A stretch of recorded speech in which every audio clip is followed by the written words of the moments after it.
Okay, so so as folks are rolling in, just wanted to introduce myself. I'm Brian Anderson. I'm the co-founder and executive director of Fathering Together. This is our first of 5 public conversations around the topic of gender equity and how we are getting dads more involved in the conversation and presence in the home, at work, and in the broader community.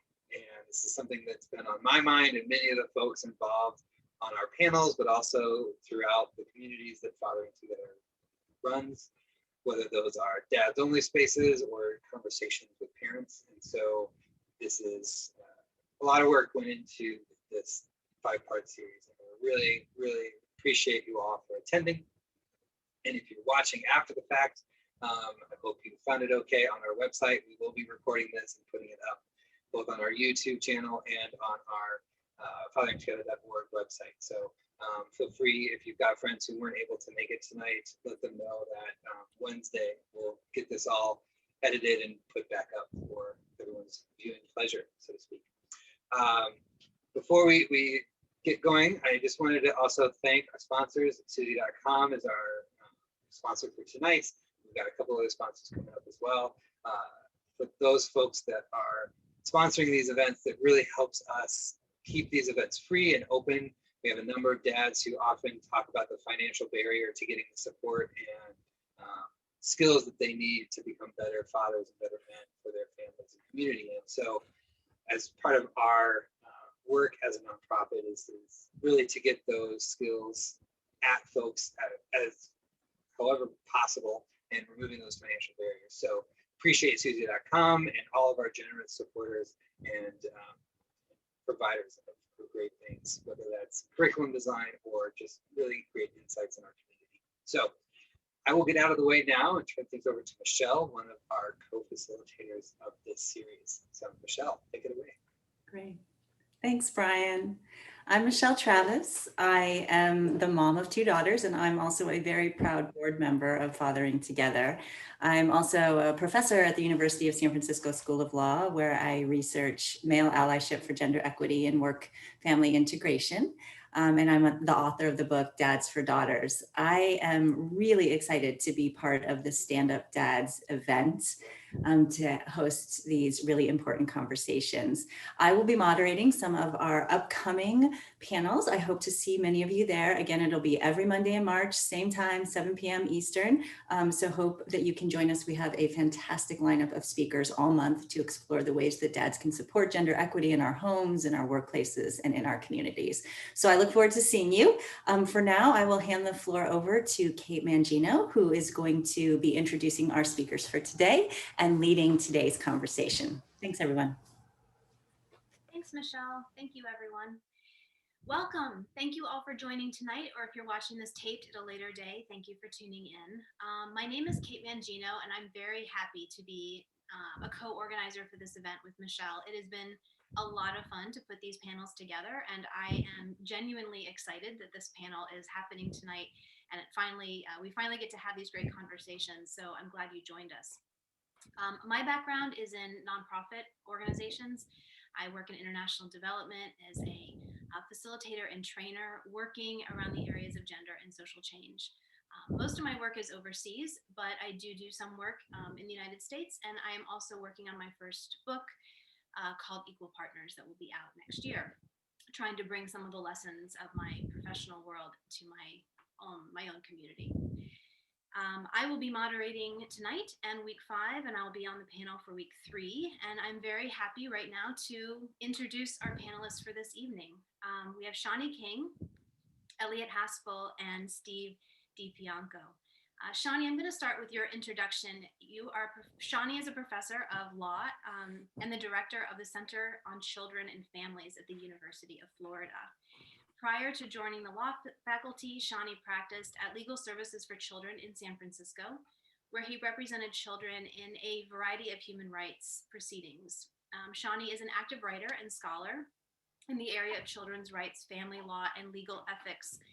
And he's also the author of several children's books, including this one, Have I Ever Told You, which is a favorite for my kids, especially the part about food on the face, which always gets a laugh in our household.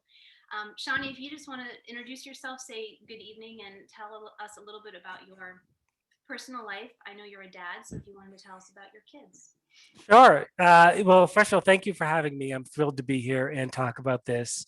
And that part of the book that you mentioned is actually my daughter. It was her who inspired that, because she really does. You should see her eat.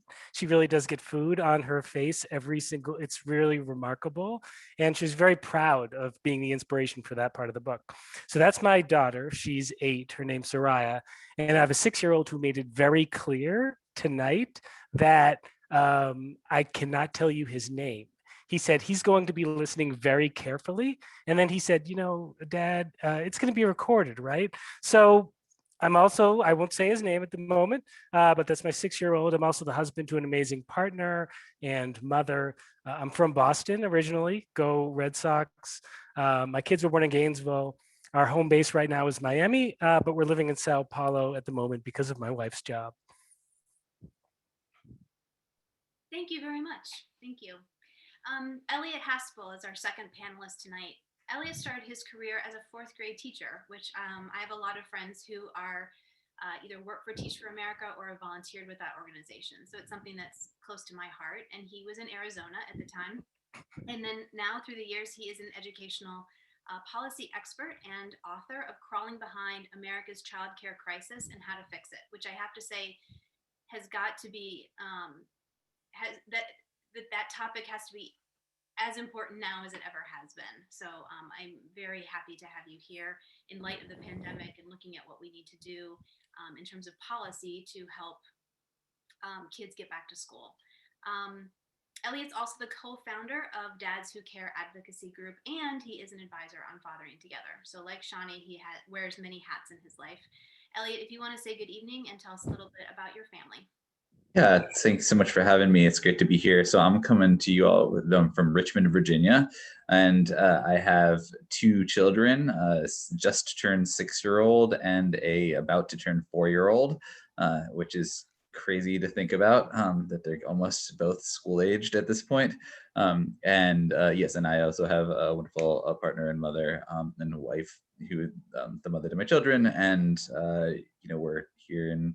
It's finally not freezing cold. And so, yeah, happy to be here. And last but not least at all, we have Steve D Pianko, who is joining us, I think, from LA. Are you in Los Angeles right now? Okay. So he's the lucky one of the lucky ones compared to me, who's up here in snowy Canada. Steve is a co-founder of Dad Ventures, if I said that correctly, which is an adventure company helping parents find fun things to do with their kids. Previously, Steve has been a producer, a director, and digital executive. I don't know what that is, a digital executive. Maybe you can tell us. Focused on the intersection of entertainment and technology. Fascinating. He's produced and worked on several films, including Awesome Asian Bad Guys. And Steve is also an advisor for Fathering Together. So thank you for coming. If you also want to tell us a little bit about your family. Yeah, thanks for having me. As mentioned, I'm in the Los Angeles area. I've got 3 children. 2 girls, the first 2 are girls, 10-year-old and an 8-year-old, and then a 4-year-old boy. I haven't asked for their permission on whether I can say their names or not.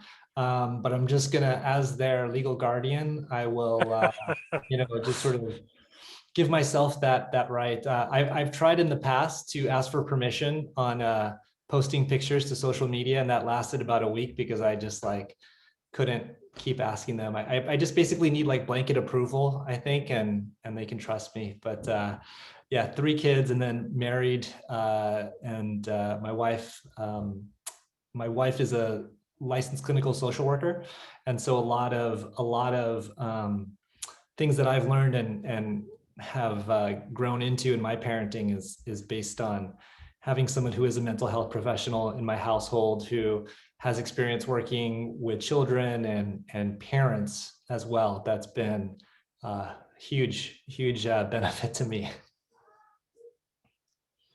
Thank you, Steve. And I don't think I mentioned, but I have kids as well. They're 6 and 9. So I think collectively we all have many children who are 10 and under, and very relevant to this topic today of talking about little kids and how to talk to little kids about gender equality. So I'm going to start with my questions for the evening. I'm going to pose this first one to Steve, and then if Elliot and Shawnee want to jump in. I thought it was appropriate that we start with the pandemic first off the bat, just because it's the life that we've all been forced to live for the last 11 months. Starting around June, I started to see a lot of media reporting on the fact that the pandemic and the lockdowns were affecting women more than they were affecting men. And we've seen continued reporting throughout the months.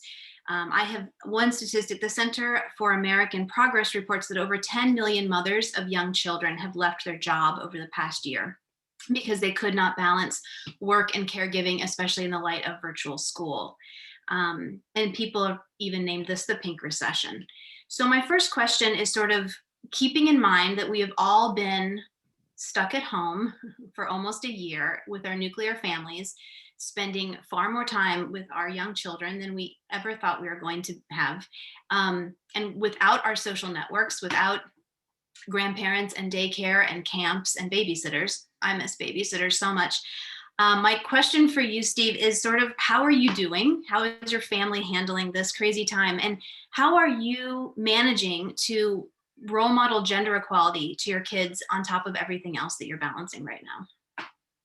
Yeah, I think that I'd say we're doing better now than we were a couple months ago, for sure. Being based in Southern California, certainly the just level of cases here that's led to sense of fear and anxiety and just being even less likely to go out.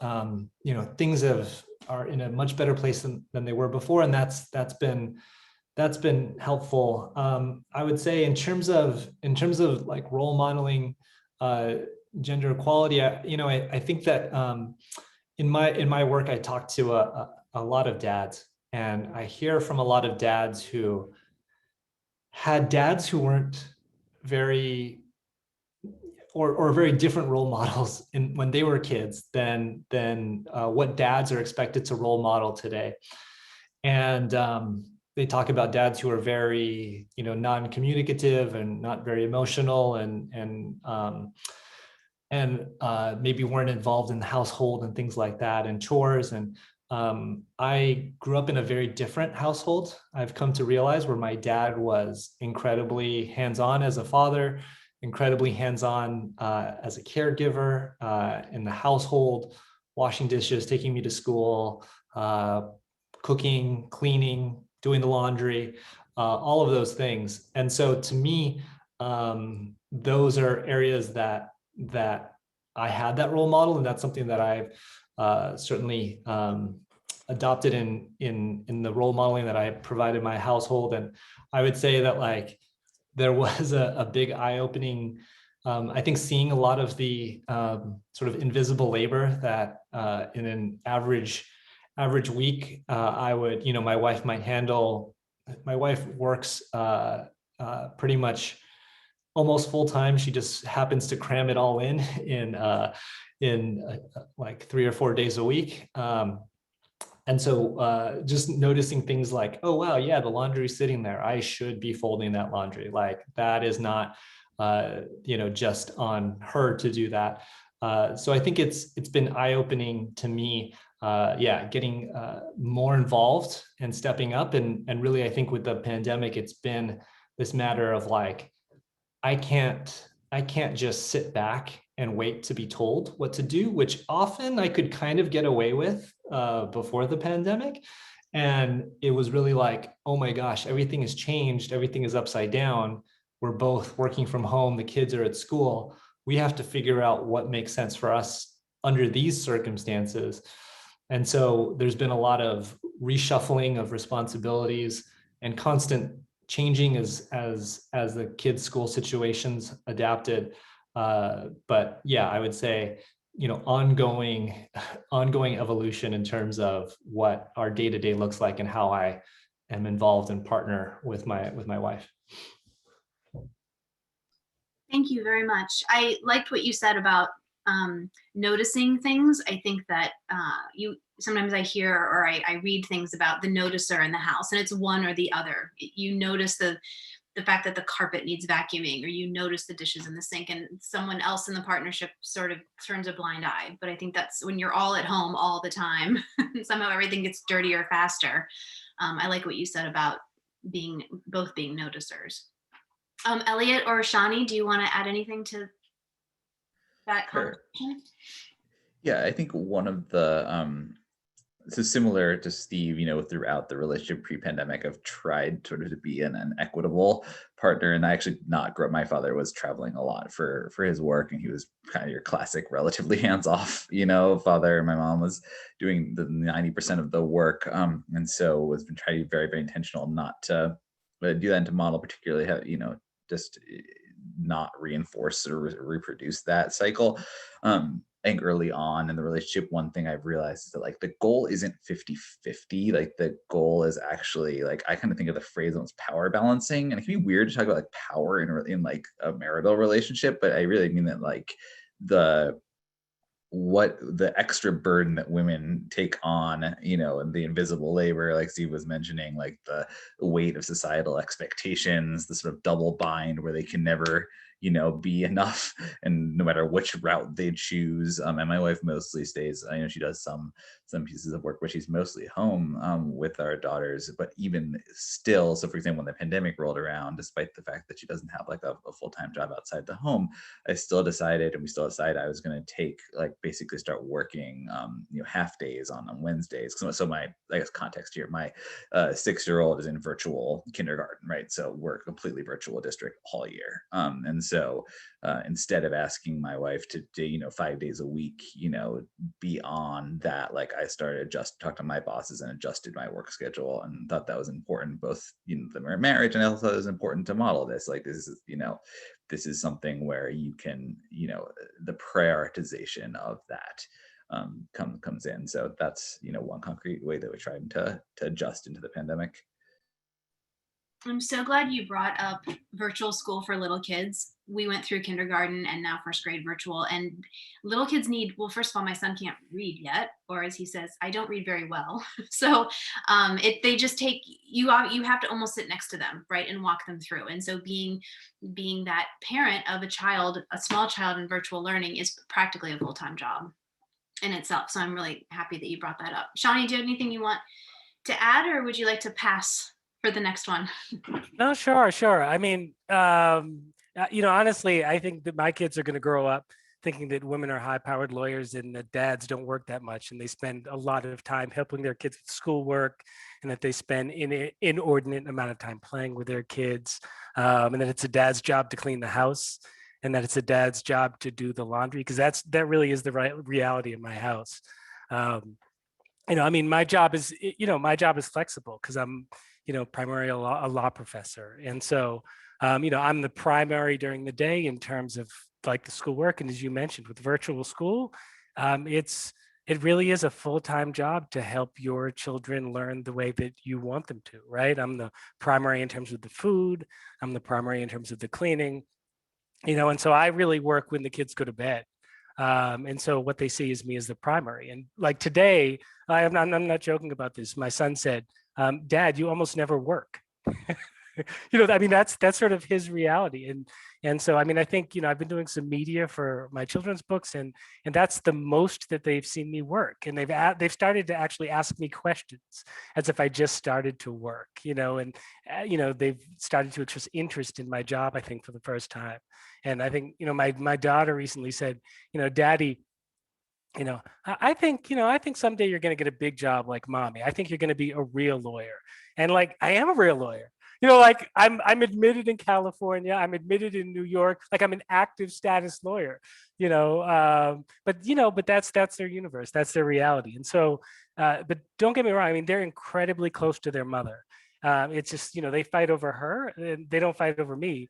But what I'm referring to, I guess, is the accurate perception of our gender roles in the house. And I think our kids also know that my opinions are advisory, and that my wife, Gabby's opinions are controlling and binding. And so, so we don't, I'm not sure how much we think consciously in the way that Steve and Elliot have articulated about trying to model gender equity, but I don't think that, my kids have to worry about, at least at home, being exposed to what you may consider the traditional gender roles.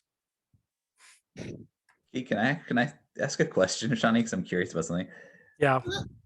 So that's like such a flip of the traditional like American sense of like masculinity. And I think something that talking to some of my dad friends, even ones who I sort of consider, progressive, and they sort of Yeah. still buck against that idea on some level. So what do you think is that lets you like embrace that, embrace that sort of flip of the traditionalist view of You know, masculinity?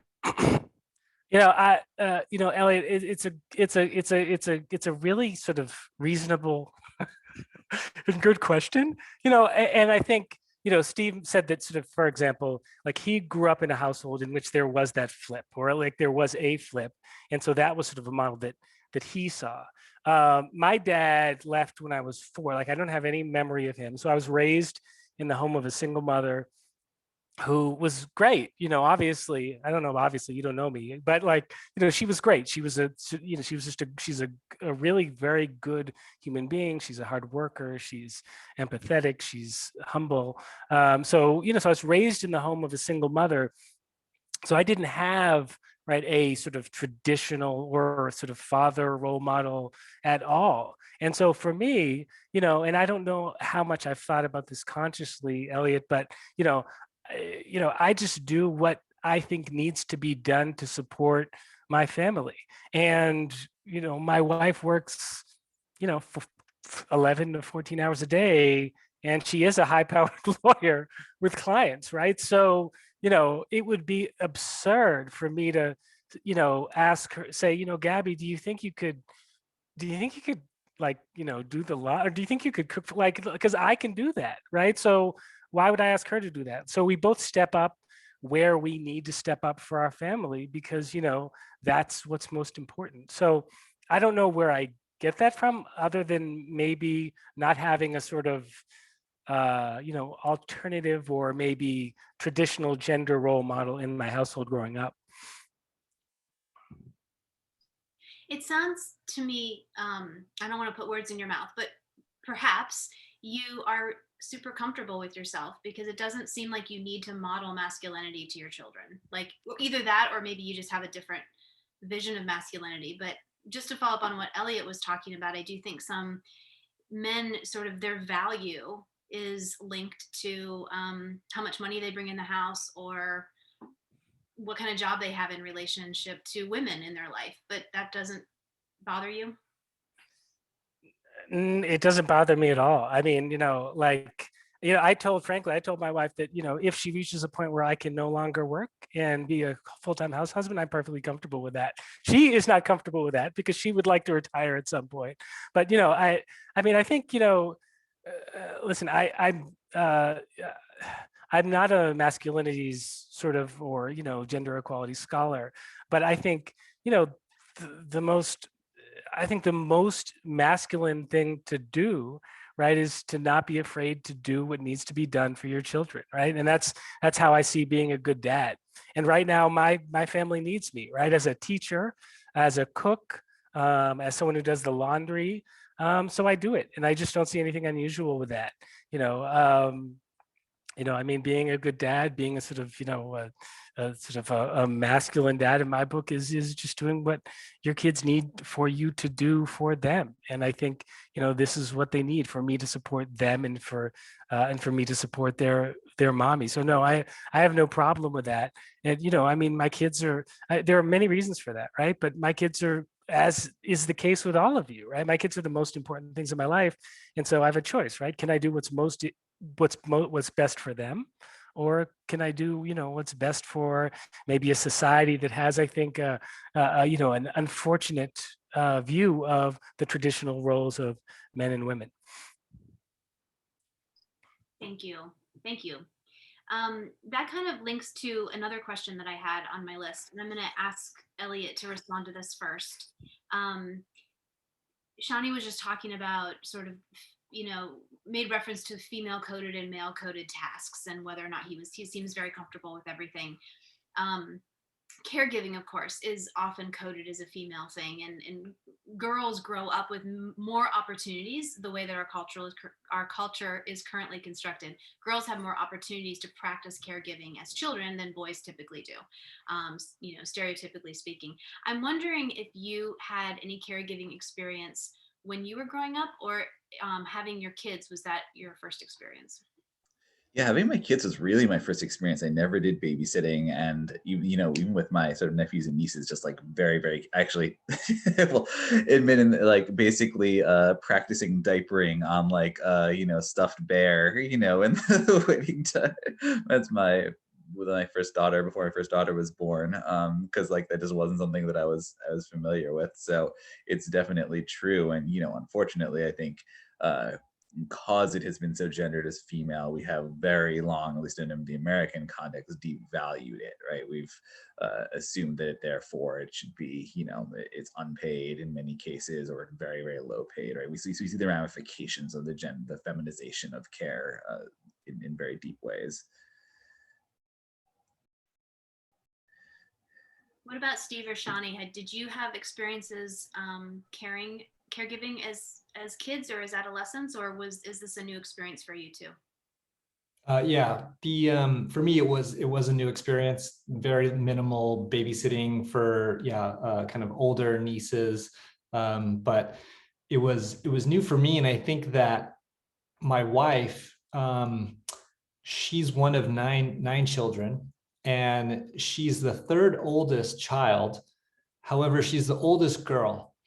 And so from really a very young age, she was helping change diapers and take care of all of her younger siblings.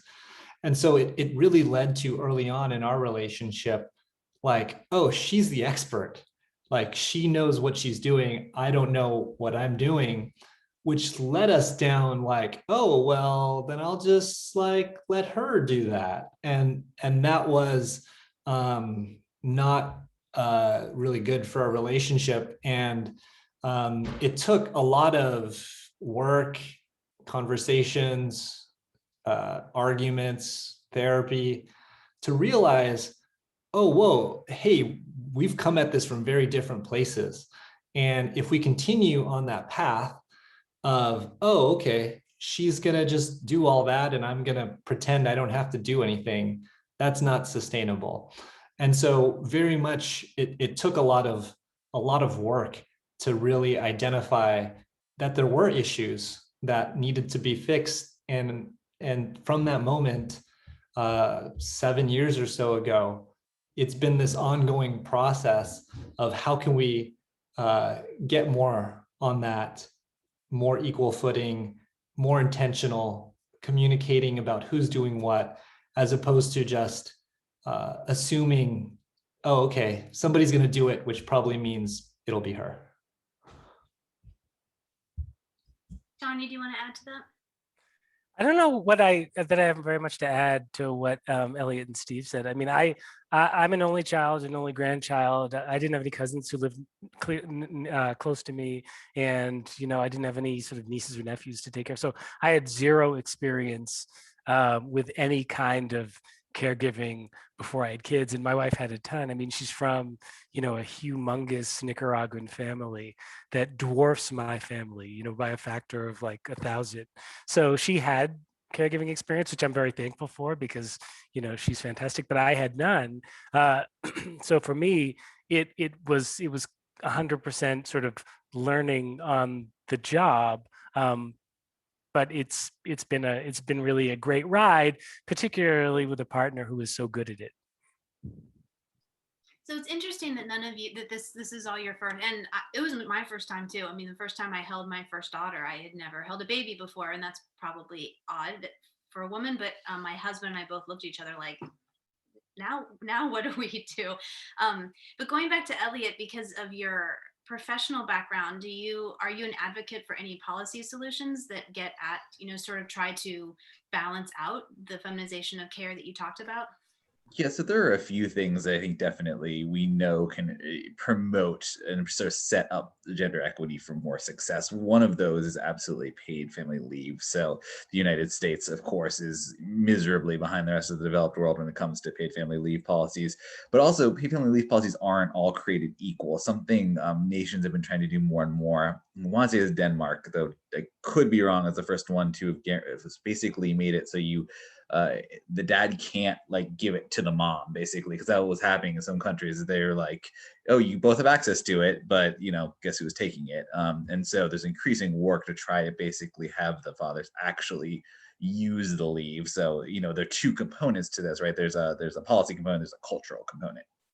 And so even I think if we waved a magic wand and gave the US paid family leave tomorrow, which we should, that wouldn't necessarily solve all of the problems, because there'd be some resistance again among, I think, many men to take that. And we have workplaces that would, in some ways punish that. So that's a piece of it. And then we come down to this question of childcare. And I mean that broadly. It is obviously in order to create a situation where if the mother wants to be able to work outside the home, if the father wants to not be able to work outside the home, like there are things that need to be in place around childcare, which we just don't have because it is so inaccessible and unaffordable for most people in this country. So middle class families spend an average of 14% of their income on childcare. If poorer parents were actually purchasing sort of the formal childcare, it would be like 40 or 50% of their income, and so they don't do it. In many cases, you have women forced out of the workforce, and basically against their will, because they just don't have a choice. Or they're like, if I went to work, I'd literally be losing money to do this because of the childcare costs. So paid family leave and childcare, I think, are two significant ones. And the third one I'll mention is actually something that's under a conversation right now, in this idea of a child allowance or child benefit, which is literally just a monthly payment that the government provides to parents, per child, to help with the costs of child rearing. And most developed nations, again, have a version of this. The U.S. does not. It's looking actually very promising that we're going to adopt some version of it in the coming months. And that would be very significant too, because part of the care issue is the sort of relational stress when you don't have quite enough money, when you're struggling to make ends meet. Everyone is sort of stressed out and irritable all the time. And then you're like, oh, can you help out with, taking the kids, right? You're a lot less likely to have that sort of calm, nice conversation about the division of labor. And like Steve, my wife and I, in calmer times, have had to work through that, and they're not easy conversations, and they sometimes require therapy and all of those things. Which, again, if you are scraping by, as way too many American families are, it's really hard to have those conversations and come to a healthy, kind of setup. So those would be three things that I would say we could really do to help care in this country and help caregiving. Thank you very much for those 3 points. I appreciate that. And I do think that we are week 4. If I give a little plug, Michelle can remind me at the end if that's correct. But I think week 4, we're also panel. We're going to talk a little bit more about paid family leave policy. So for those who are watching, if you want to continue on with the series. My next question, I'm going to go to Shani for this one. So in my own research, I interview a lot of dads, and a lot of dads when I ask them what they're trying to accomplish with their kids, what's their number one goal as a father. A lot of people tell me that they're consciously not trying to raise a good boy or a good girl. They're trying to raise a good human being. I wonder if that resonates with you, and if that's something that you try to do with your own kids in your own life. Yeah, I mean, of course, I agree with that. I mean, I think I'm not even sure what it means to raise a good boy or a girl. I mean, both girls and boys do ballet. Girls and boys can play American football. Boys and girls can wear nail polish, right? And so, I mean, there may be times where I think, I may be worried about how other kids are going to react or respond to my kids if they want to do things that are traditionally associated with the other sex. Like if my son wants to wear nail polish to school, for example, and maybe my wife and I will think hard about how to protect him from, a far from perfect world, right? To the extent that we think it's prudent to do that. And, so, I mean, sure, it could be that Soraya wants to do things that are traditionally associated with girls. And it could be that Matthias wants to, oops, I said his name. I hope he's asleep. Anyways, moving on. Bleep it, I we'll bleep hope, it out. thank you. I hope that he'll do things that are traditionally associated. He may do things that are traditionally associated with boys, but my job is to support him, support my kids, whoever they are. And my job is to help them be who they want to be. And this means to listen to them, to pay attention to them, to hear where they are, and to support that. And I guess, stepping back, what is important to me as a dad. It's important to me that my children are kind, that they are empathetic, and that they are self-assured, and period, right? And none of that is gender specific. And if they are good people who believe in themselves, I'm going to be the luckiest dad in the universe, or as my daughter used to say, I'm going to be the luckiest dad in the university. So, I mean, and how do I model, right? Being a good human. I mean, honestly, I just try to be a good dad who's emotionally available to their kids when they need me to be emotionally available, right? And that means I listen to them and hear them when they talk to me. And otherwise, I try to attend to their needs. And so, and I think, every day I think, did I do what I could to be the best dad possible to these kids, and how could I do better? And I'm not perfect, right? There are days where I think, I really should have had more, paid better attention, or I should have been more sort of patient with them, and I also, I guess, try to be a supportive and patient husband, right? My wife is really a wonderful human being and a mother who's always available to her kids, and she deserves that. And I try to be kind and patient and empathetic. I mean, at the end of the day, I'm constantly reminded that my kids pick up everything, right? My body language, my words, how I treat others, and most importantly, right, that's them, and that's their mother, right? I mean, I think, kids are like, I think of the sunshine laws, and so like kids are like the sunlight for their parents' character, right? If they're gonna figure you out. So, you have to work as hard as you can to be a good, as good a sort of person as you can. And to me, that's not gender specific. And if I want them to be good people, then I have to give them, I think, a role model for how I want them to be. Thank you very much.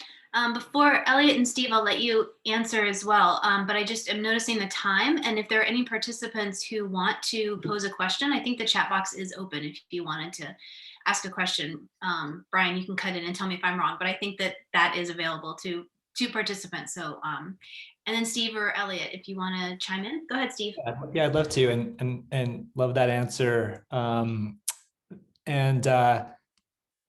would say, apart from the role modeling and being a good person, and love that, and agree with that, there's part of, I guess, my experience, which is like helping foster different perspectives. So to the point about like the nails, like our son, my wife colored his, painted his nails while she painted my daughter's nails, last year at some point.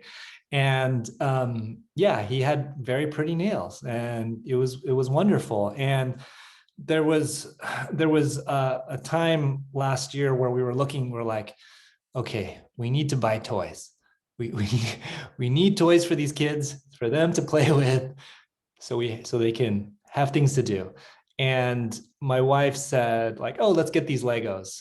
And I thought, oh, well, the Legos, you build them and that's it. Like, what can we have that we could kind of play with repeatedly? And so I decided on Nerf guns. And my two older daughters, this is like, again, this would be like a boy's toy. And so this is something that you wouldn't think of traditionally as like, oh, hey, let's get these girls Nerf guns. Now, so we've had the Nerf guns. We're playing with them over the weekend. There were not too many injuries. It was okay. We make sure to wear sunglasses when we use them so nobody gets poked in the eye. But what's interesting is like, so it's great. They really enjoy it. I'm not trying to promote gun violence or anything like that, but we are using these toys in a way that we enjoy and I feel provides some perspective or an activity that normally wouldn't like be exposed to them based on purely gender roles. Where it gets tricky is my 4-year-old son like loves guns. And so it's like, oh, well, he liked playing with the guns. And like, hey, I like playing with guns as a kid too. So it's just like, I think as it comes to gender equity and gender roles, it's like, oh, I was trying to play against the sort of type with my daughters, but then it played like right into the sort of typical stereotype for my son. And I think that just speaks to how difficult it is. It's like, it's not easy given that we live in the society that we do, that there is all of this existing baggage that we're living with today. Yeah, and I agree. I mean, I appreciate both of those answers. I think the only thing I would add is like we try to be very explicit to name it. Like we live in a misogynistic, paternalistic society, and like we're raising 2 daughters. Like we pointed out, when ever like it's if we see watching a movie and like the princess is like being rescued or something, we're like, oh well, I wonder why she didn't solve that problem on her own. I wonder why she did none. Again, we're not like trying to say there's never a time when you need help from a man, but like trying to name that. Or also to read lots of stories and lots of right, with strong female protagonists, and also to talk about historical figures, right? We talk about Amelia Earhart, right? And that people didn't think she could fly a plane. And you talk about Marie Curie, and people didn't think she'd be a scientist. And we just like name it. They're young, so we just like that's not right, that's not true. And we talk about it. And but the thing is, it's insidious, right? Like even they with this occasionally they'll talk about, what was it the other day? Something about like they were coloring a picture and they didn't want to use some color because it was a boy color, right? And like we had to like we just reiterate there's no such thing as a boy color and a girl color, and you don't make a big deal out of it, but like they're gonna pick up like and this is. I'm not drawing a 1-to-1 ratio, but we, or 1-to-1 analogy, but not completely dissimilar to sort of racial development, racial understanding, right? It's going to happen one way or another. That's what every piece of research tells us and what human experience tells us. Like you can not mention it and they're going to pick up something. So you need to make sure that we're, so we try to, I think as much as we can within reasonable age appropriate limits, just like name the structures so that they're aware of them and that they can be prepared to navigate within them. Absolutely. Thank you to all 3 of you. We have a question, so I'm just going to read it. And I don't know if you 3 panelists have if you can click on the Q&A so you can read it as well, but I'll read it out loud. So the question is, how do you deal with communicating the benefits and setbacks of your gender? So I guess the benefits of being a man and the setbacks to being a man, as well as communicating that difference to your little kids. Do you think it's important to talk about this sort of thing with small kids or not necessarily? Good question. Does anyone want to tackle that? Well, I'll start, and then the more scholarly panelists can piggyback off of what I say. I mean, I think sort of borrowing from what Elliot just said. I think one of the things that I think we try and do is, I think it is, first of all, yes, I think it's really important because kids see in the same way that they see race from 3 months, right? And they develop negative and positive perceptions of people based on sort of race at 2 and 3 years, right? The same applies to gender, right? So they see things earlier, I think, than they can talk about it. So I think it's important, really important, that we name it and try to give in age appropriate ways and try to give them some context for it, right? And so, right, things will happen, and my wife and I will talk to my daughter Soraya, and we'll say, listen, there is discrimination against women, right? There are people that treat people differently, women differently because they are women, and we'll explain sort of where that came from and why that is not right. And then we'll point to examples sort of within our own family, right, that buck that stereotypical trend. You know, I mean, for example, we often, well, now not often because of the pandemic, but we go out to eat sometimes. And generally speaking, when we go out to eat, I think I mentioned earlier that my wife is the high-powered lawyer. So the consequence of that is that she makes more money than I do.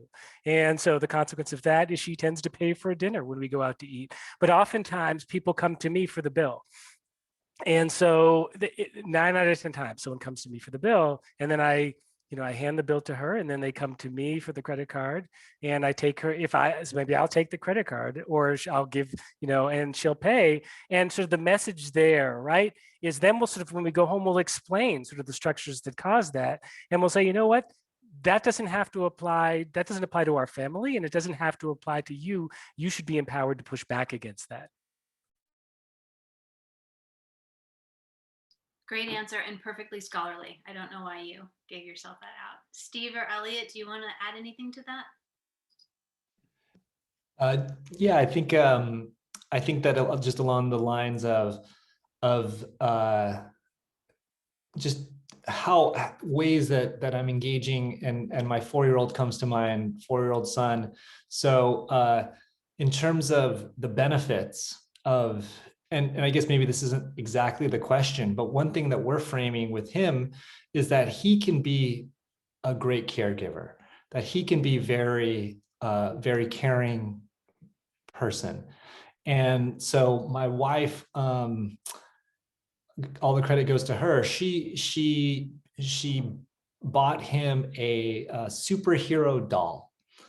And this was a doll that he could take care of and nurture and sleep with, and it was just a way to say, hey, oh, you can be a good dad. You can be a very loving dad.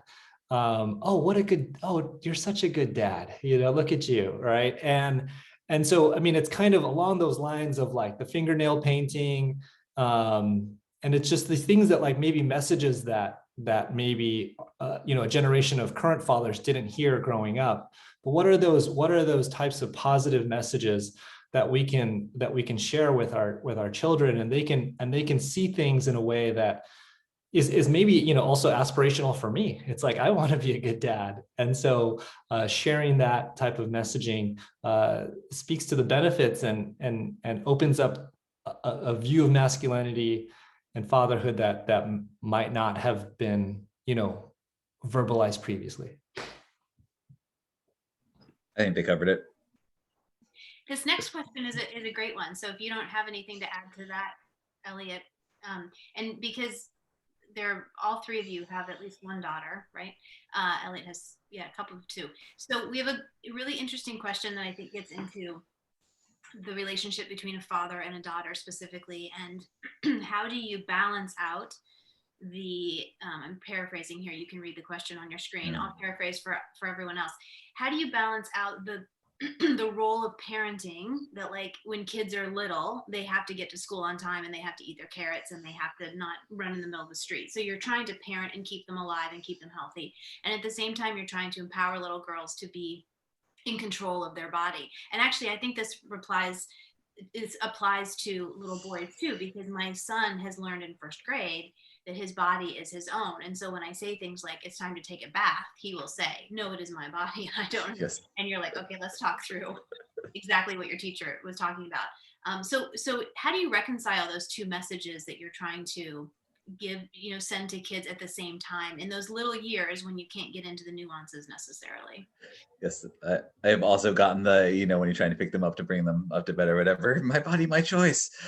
Like, well, yes, but I mean, but so yeah, so I mean, I think it's two things. One is truly like, it's good. I'd much rather kids be erring on the side of thinking they like the body sovereignty, and that like gets applied in too many situations than in too few situations. So I think number one is like, yes, like communicating that my body, my choice, and then it's modeling it in every time that you can. And so, I read once a good example. It's like, if you're like tickling with someone, your kid, and they say stop, and even if they're like laughing, they say stop, like you stop. Like they should know if they say stop, like you stop.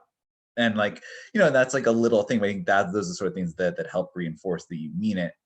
what we've communicated with them is like, look, if it's like a safety thing, like I'm gonna, like, that's like all bets are off. Like if you're about to run into the street, I'm gonna grab you, and like that's because I want to keep you safe. And then the other sort of the, like, if they're, you know, throwing a tantrum basically and need it, then you communicate that as like, look, I'm not gonna let you hurt yourself or like hurt anyone else right now. So like I'm going to, you know, remove you from this situation, then talk about it afterwards. So I think it's trying to like set a couple of clear, because like little kids can kind of get that, like even when they're 3, like there's a difference between like, you know, I'm walking along and you grab me, and I'm like about to run to the street and you grab me. So I think that's one, and just as much as possible, starting those conversations early and continuing to just have the conversation so that they feel comfortable, you know, talking about it. And I think that's sort of where I've landed. Thank Just you. Go ahead, Steve. Yeah, just to add on to that. So 2 points. So one is, I think that, yeah, in the heat of the moment, right? So like, yeah, oh, we're running late, we have to go, and like, you know, the kid, yeah, exactly, like everybody's, you know, anxieties like all the way through here. I think that, like, yes, it is incredibly hard at that moment to like say, okay, we're gonna stop, we're gonna talk about this, we're gonna like unpack this and do this the right way. Like that's just not gonna happen in the heat of the moment. I think there's an opportunity, whether things go how you want them or not, to revisit that in later on when sort of people are much more calm.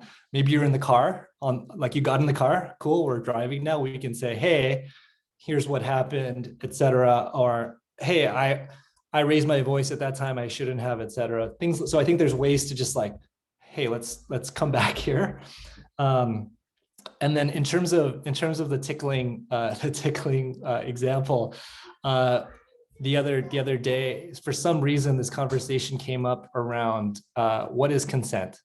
And with my older daughters, actually all my kids were there, and I explained. I said, hey, do you know what, you know, my 10-year-old, do you know what consent is? And she said, no, I don't know what that is. And I said, okay, well, if I start tickling you and without asking you, can I tickle you? I do not have consent. If you say, stop tickling me, then I should stop. And so like, I think that there's ways to bring up these concepts in ways that are age appropriate. Now the consent with my son, it's like, he's 4. I love tickling him.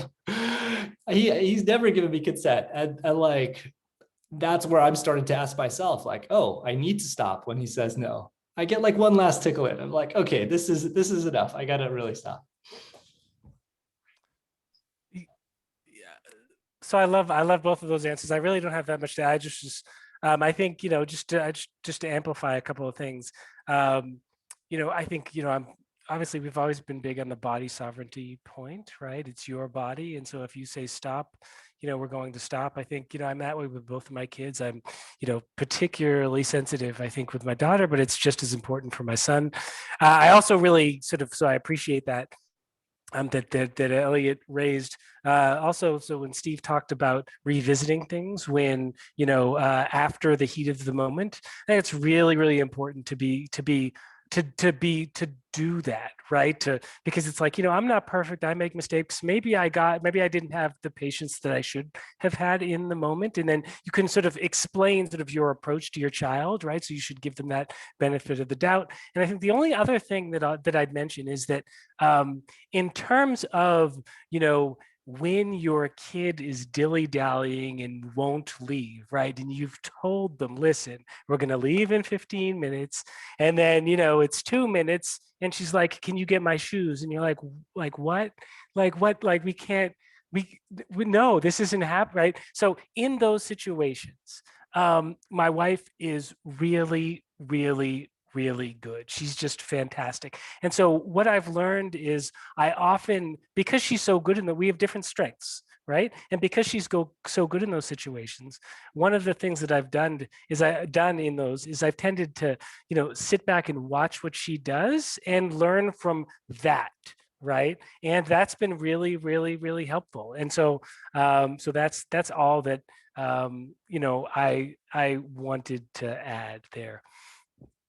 I kind of am curious what she does. Is it just her calm, her patience? You know, So, I'll tell you, Kate, she, you know, sh so, she, this sounds like, it couldn't be true, but like, I think, she, well, she is incredibly patient, but also like, I can probably count on one hand the time where I thought that in that moment it was about her, right? You know how we all tend to get frustrated, we all tend to get mad, but she just, and I think the kids pick that up and they understand that. And she's just not, she's a positive reinforcement type of person, right? But so she just, so I just watch what she does. And I once had a colleague that said, you can say anything to your students if you say it in the right way, right? And I sort of feel like with your kids, right, it's not exactly the same thing, but like, you can say a lot to your kids if you're smiling and you're kind and they think it's about them, right? And you say, listen, I don't know if you're going to get a second dessert tonight, right? That's different to them, to their ears than, listen, this is, I'm going to take away, you're not going to get a second dessert, right? It's the same thing, but I think, so she has a way of, I think, communicating with them that I really think is amazing and I admire and I try and learn from. So in those situations where I know she's very good at handling, right? I won't step back because I think it's her job. Rather, I'll step back on occasion because I think she's really good at that. And then I will sort of, support her in the way that I need to. So it's, there's no sort of magic sauce or, sort of secret, right? It's just, she's just, I think always sort of tends to meet kids sort of where they are. And it's tends not to be about her. Even if she feels it inside, she's very good at controlling that. fantastic. Well, I see that we're almost at time. So, I'm going to give all of you a last, if you have any other last thoughts or anything that's kind of been in the periphery that you want to talk about really quickly or point out. I've heard a lot of throughout the hour, a lot of comments and opinions around this concept of not shying away from gender in little kids. I think that there maybe is a bit of an old school perception that you don't talk about big complicated topics until your kids are older. And I think there's a lot of foundation that can happen from 3 months to 10 years. And it seems like all three of you agree that direct communication, being honest with them, being honest with your own mistakes, just being authentic and talking through things with them is definitely the way to go. That seems to be an overall message that I've gotten from the variety of conversations. But is there anything that any of you would like to add before we close out tonight? Any last thoughts? I just have one thought. I mean, and sort of, now I feel like the person that my wife describes me to be, which is someone that says they don't talk a lot, but then ends up talking a lot. I do have one thought, which is that I think that, this conversation itself is really, really important and is part of that sort of naming for our kids. So my son said, "What are you doing, Daddy? What are you doing tonight?" Right? Because it was 9 o'clock when we started here, which is their bedtime. And he said, "What are you doing tonight?" I said, "I'm on a panel to talk about, how to be a good dad, right? And so and about gender equity, right? And so, just that." Right? Like that's something that I'm sure like, many kids will never hear, right? Their father say. And so the fact that, that, and who knows, right? Like if that seed was planted, if that seed will grow, that may be without my control. But I think, even having this conversation, right? And letting people know that we're having the conversation and letting our kids know that we're having the conversation, I think is just really important and is fantastic and is part of the way to talk to kids, right? About we're walking the walk here, right? We're trying to create a more sort of gender equity society. So I think it's really important. So thank you for inviting me. Totally agree. And I'll say in like 20 seconds, I think, there are not enough of us the dads who think this way and who approach things this way yet. And so, we are our own best, I think, ambassadors. This is somewhat transgressive, somewhat radical. And I think the more that we can spread this word, the more events like this happen, the more this gets out into the sort of the zeitgeist and starts to shift the culture, like all the better. So I hope, I appreciate this conversation, and I know it can't stop here. So thanks, Fathering Together. Steve, any last thoughts? Happy? Thumbs up. Okay. Thank you all. This was a fantastic conversation. I really appreciate you giving us your time tonight. And thank you to Brian for bringing us all together. Brian, are you still with us? Do you want to pop on and your father? Yeah, yes. And my kids are not shy about the camera at all. And I hope to be YouTube stars, I think, one day. But again, on behalf of my daughters, who were constantly saying, they do that too, to some of your responses, I just really want to affirm what I heard and appreciate the wisdom and the experiences that come with being a more gender equitable home and a gender equitable father. And as Elliot said, there's so much more work to be done. So we appreciate everyone who joined. Especially the questions, those were great questions. And if questions come up after the fact, please reach out to us.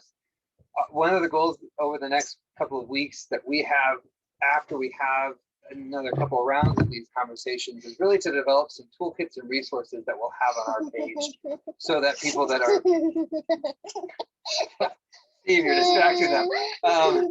So that people are looking to get more skills and advance their abilities have that opportunity. So again, I thank the three of you, Elliot, Steve, and Shani. Thank you, Kate, for being such a great moderator and helping to organize this. Thanks to Susie for sponsoring this week and many weeks to come. And thank you to those that are watching live and those who are watching yet to come.